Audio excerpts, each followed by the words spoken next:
Welcome to San Joaquin Spotlight, a public affairs program featuring conversations about life in the central San Joaquin Valley. This program is brought to you in partnership between KFSR 90.7 FM and CMAC Fresno.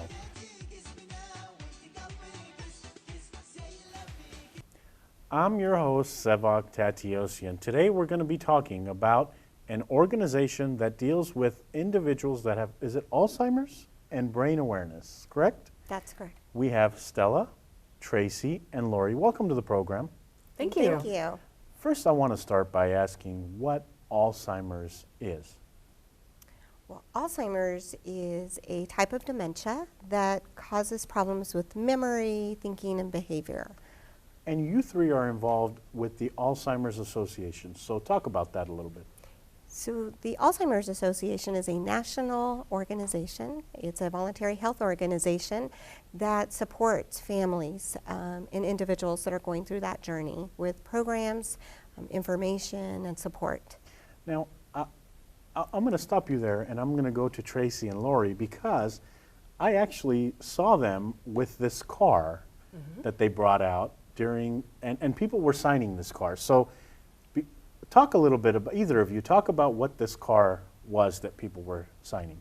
Sure. So the Alzheimer's Association is one of the leading nonprofit organizations, not just in supportive services for those afflicted or helping to care for those with Alzheimer's, but also the leaders in nonprofits funding research. So in that, two of our largest fundraisers nationwide are the Walk to End Alzheimer's and the Longest Day. So Clausen Honda, Which is a local auto dealership. Yes, and I'll say that again, Clausen Honda, because they did such a great thing for us. They took a car, they wrapped it in our logo, a purple wrapped logo, and that car, in recognition of June, which is Alzheimer's and Brain Awareness Month, and in support of the Longest Day and the Walk to End Alzheimer's, they donated, not the car, but they are, that would have been nice too, but no, they donated this wrap in which every person, for every signature that we got on the car, now mind you, we took the car to over 20 locations here in Fresno, and we got, I think at this point we're looking at approximately 1,200, if not more, signatures on the car. Right. For every signature, Clausen Honda is donating $1. So not only did we get the benefit of the donation, but in taking that car all around the city, we brought some awareness to Alzheimer's and Brain Awareness Month, right? To the Longest Day, which was June 21st, and to the Walk to End Alzheimer's, which the walk is worldwide the largest fundraiser that supports research and care for Alzheimer's. So I saw this car, and it was in the county, in the area of the county buildings in downtown. Lori, talk about what happened that day. Talk about the signatures on the car that day. Well, we had a proclamation read by the county supervisors, and we parked the car out in front, set up a table with a booth with brochures so we could, catch people walking by and educate them. Or actually, I met with a lot of people, they shared their stories of how Alzheimer's has touched them and their families. So we did get a lot of signatures that day from a lot of the county employees that came out to sign the car. And I was impressed because it was like 100 degrees out there. Yes, it was very hot. It was very hot out there. And it's Fresno, and summer in Fresno gets hot. We've heated up a lot earlier this year.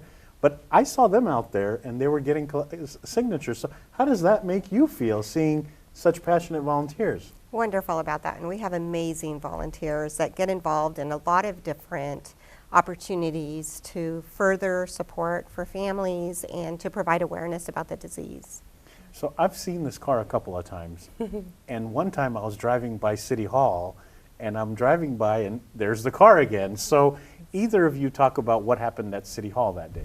Well, the City Council also read a proclamation. Both the City Council and County Board of Supervisors read a proclamation to name June in Fresno County and the City of Fresno Alzheimer's and Brain Awareness Month. So at City Hall, we did the same thing. Actually, it was the first one of those that was read.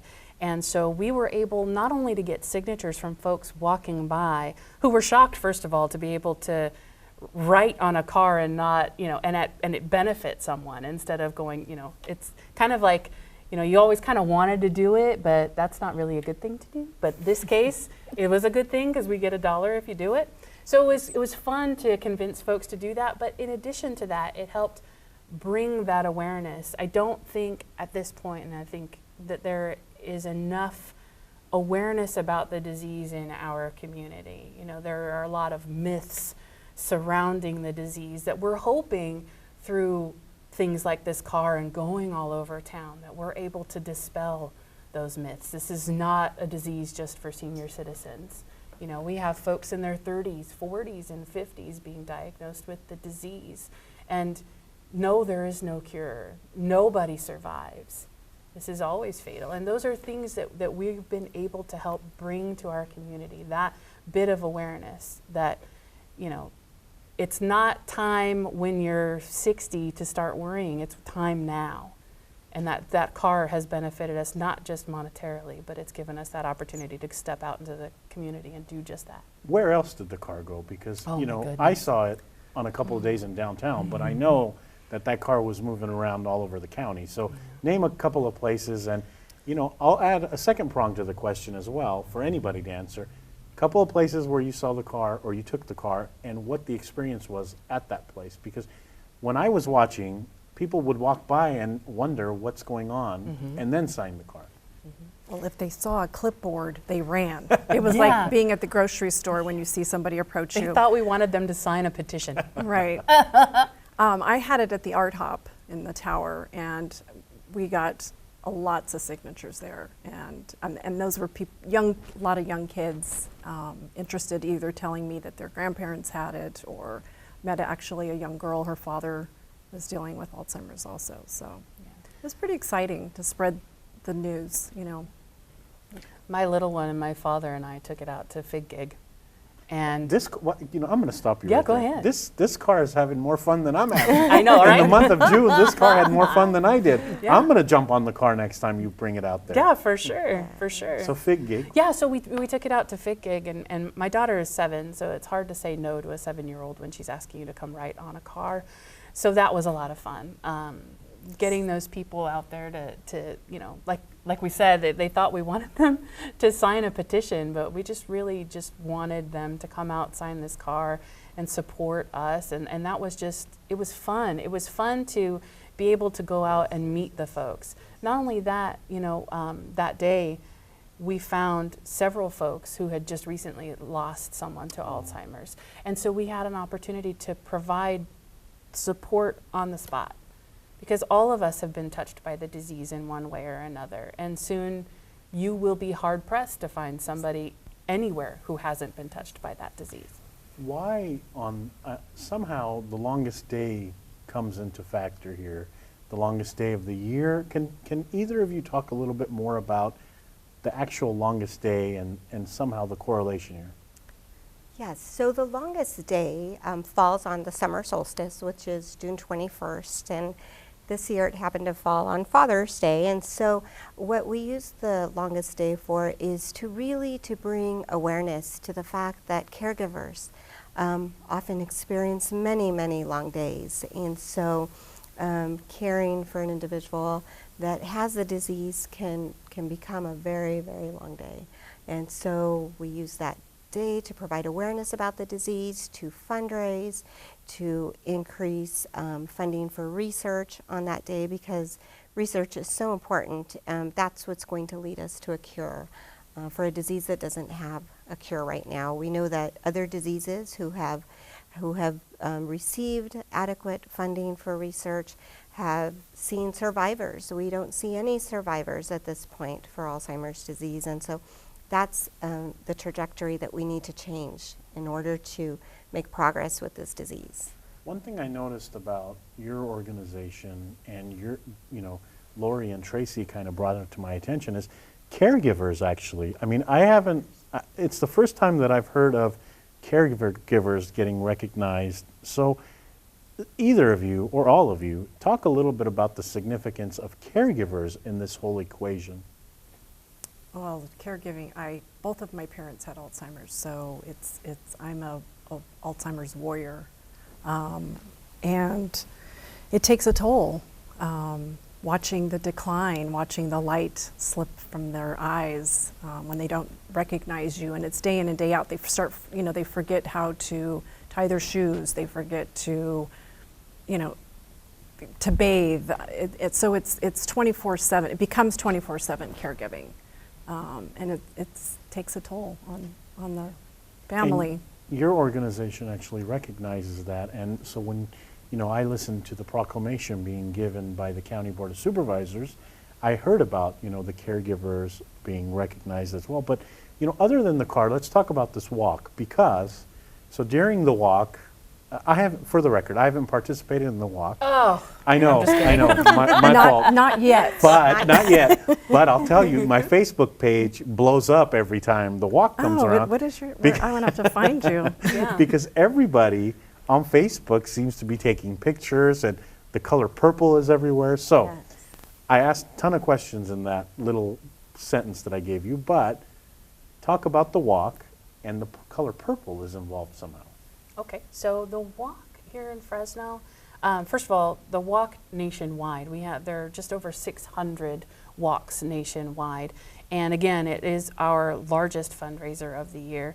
And in that with those funds, we provide supportive services, help to fund research, and bring awareness to the disease with the funds that are raised. So here locally, in the last 3 years, the walk has doubled, not only in participants, but in earnings over the last 3 years consecutively.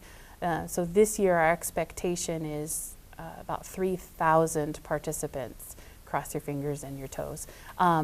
Because of that, we've moved locations. Prior to this, we were at Copper River Ranch, but then this year we'll be at Fresno State, the Maple Mall. So we're excited, obviously, and we've got a lot of fun stuff going on that day. Lots of stuff for your kids, so bring your kids on out. There's going to be face painting and all that great stuff, live entertainment throughout the event. And it's just an opportunity not only to come out in support of the organization, but as myself, my first participation to the event is what drew me into the organization, because you're instantly among hundreds of people who know exactly your experience, or we know what you've dealt with, and we know the struggle. And so coming there, I instantly felt like I was part of a community of people who knew what I had and it was literally right after I lost my grandmother, that knew exactly where I was coming from. So the walk is, for our community, has been something, for the Alzheimer's Association here locally, has enabled us now with those funds too, and the experience here has enabled us now to open a local office here in town. So. And we're going to get talking about Yeah. that, because I hear there's a new office opening up Yes. in town. Let's talk about the walk a little bit sure. more. So I know nothing about the walk, although my Facebook page was blown up with the walk. How do I participate? Is there a registration process? Oh, What yeah. can I expect? And how far am I walking, by the way? ALZ.org. Go to ALZ.org and find the walk there. You can sign up there by either, you can be an individual walker, or you can create your own team there on the website. The walk is approximately 1.5 miles. That's just not bad. No, it's not. So it's really for all ages, all levels of fitness.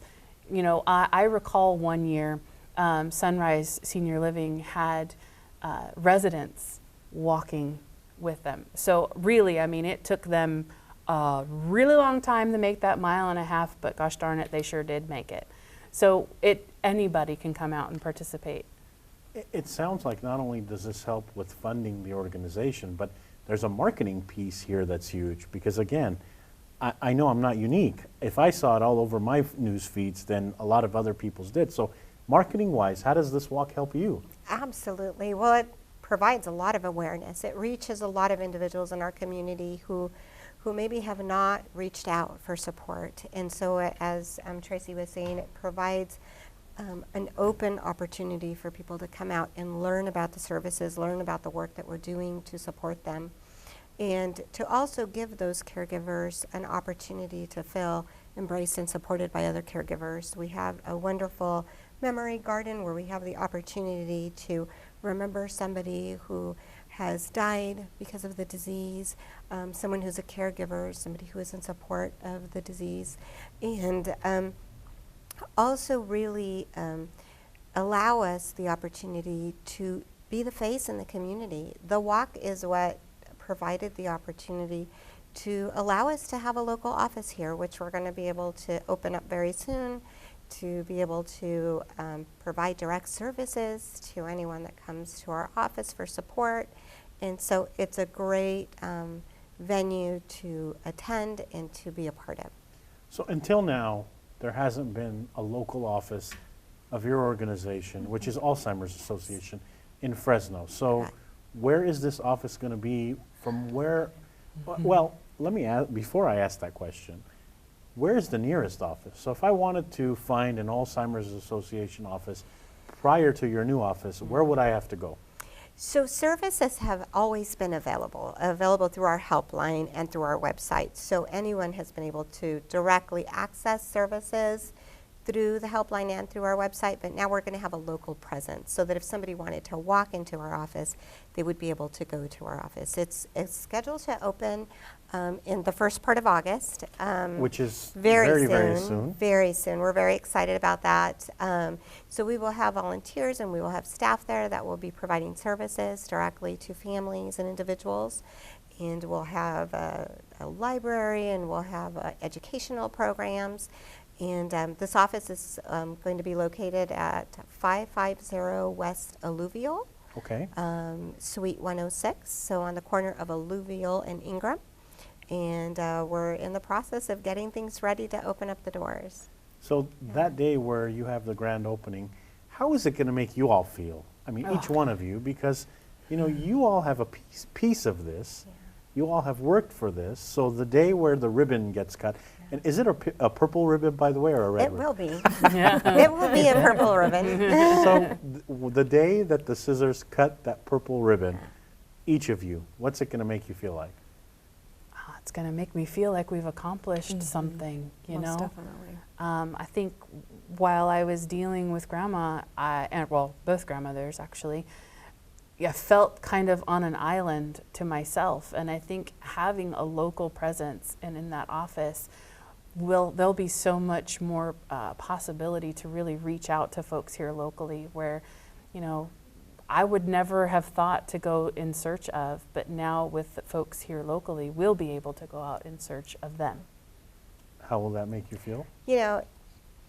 Wonderful, actually, because I also have been touched personally by the disease with my parents. And so knowing that there will be a local office and knowing that there's going to be someone there that cares, that understands, that's compassionate, and that will be able to offer resources and answers to a lot of those questions that maybe perhaps initially I wasn't as comfortable asking. And so wanting to provide a safe place for people to come to and feel like they can come and get the information that they need.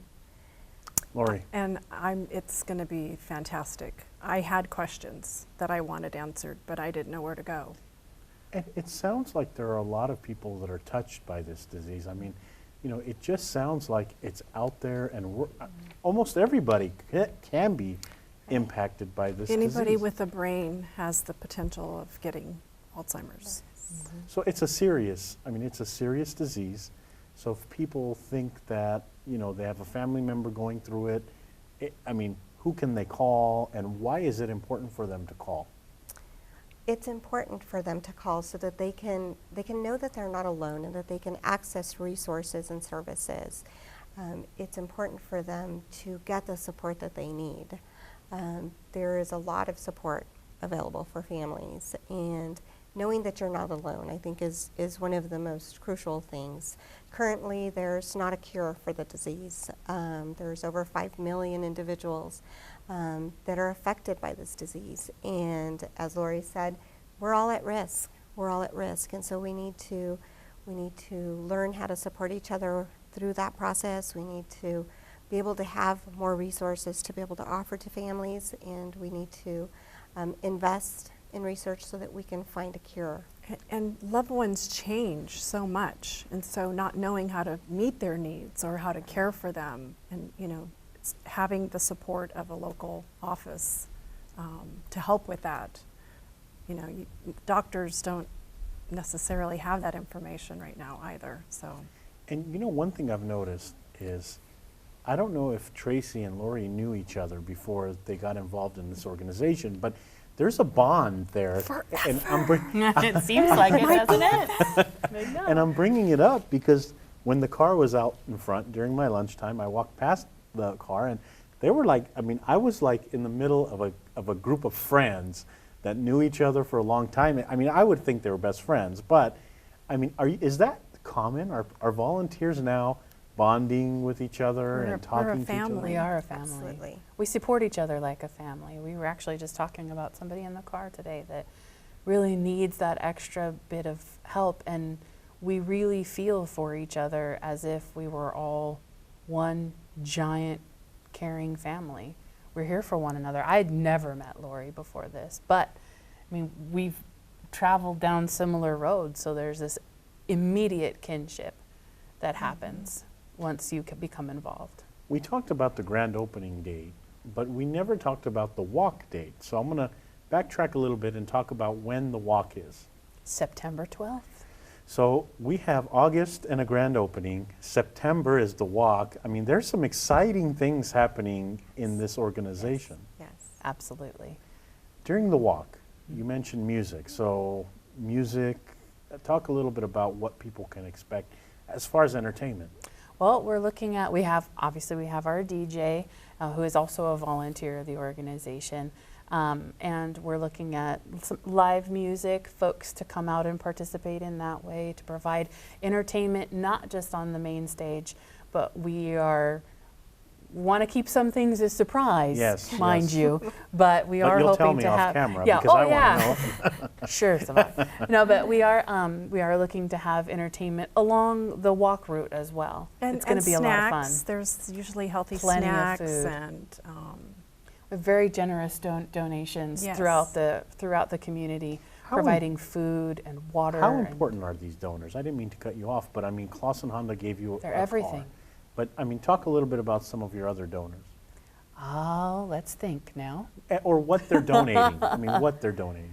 Well, we have water donations, refreshment donations on the day of the walk, food donations on the day of the walk, and we have sponsors that have provided money to us to help put together the flyers and distribute around the community, and media to support those efforts as well. We've got folks from insurance companies to families who wanted to help support us. It really is just the community all coming together from every bit of it. It's not just one certain type of business that's participating. It's everyone. And why?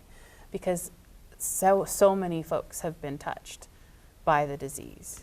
What happened to the vinyl of the car? Now I'm going to ask you about the car, because I signed the car. For full disclosure, I signed the car. I watched. Yes, we have a couple of witnesses. I did.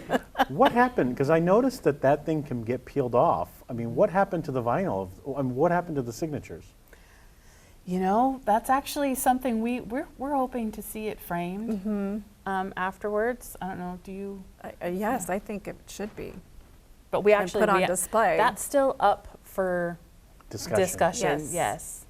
So we're running out of time this week on the program, but why should people care?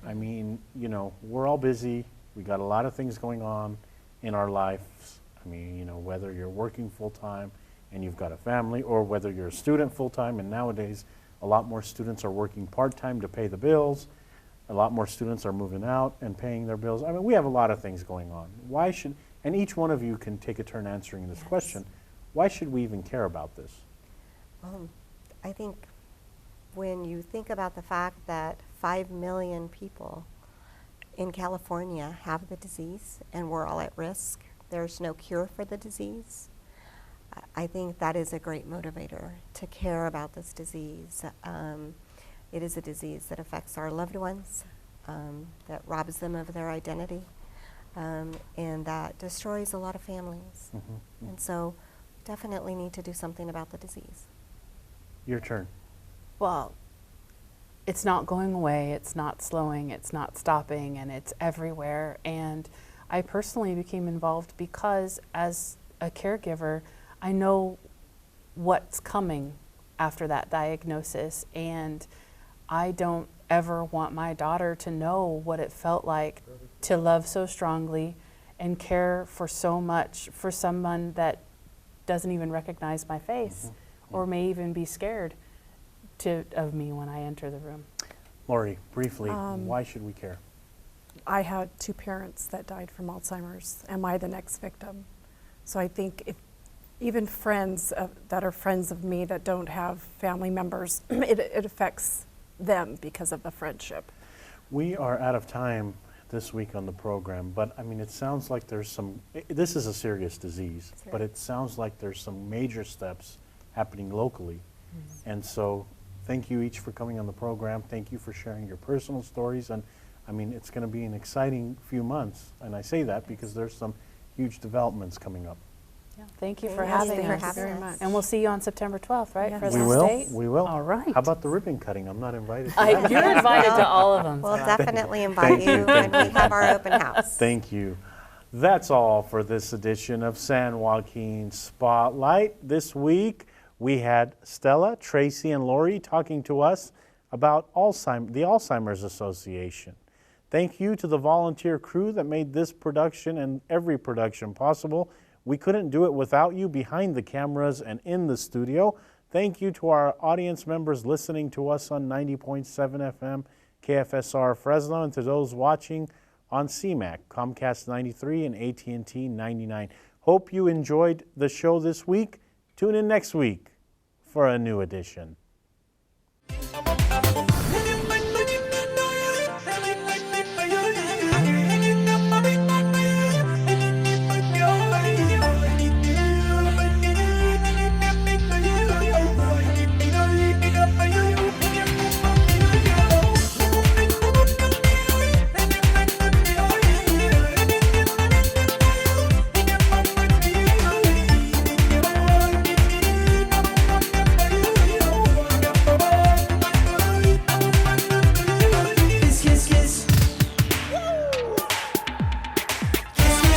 Say you love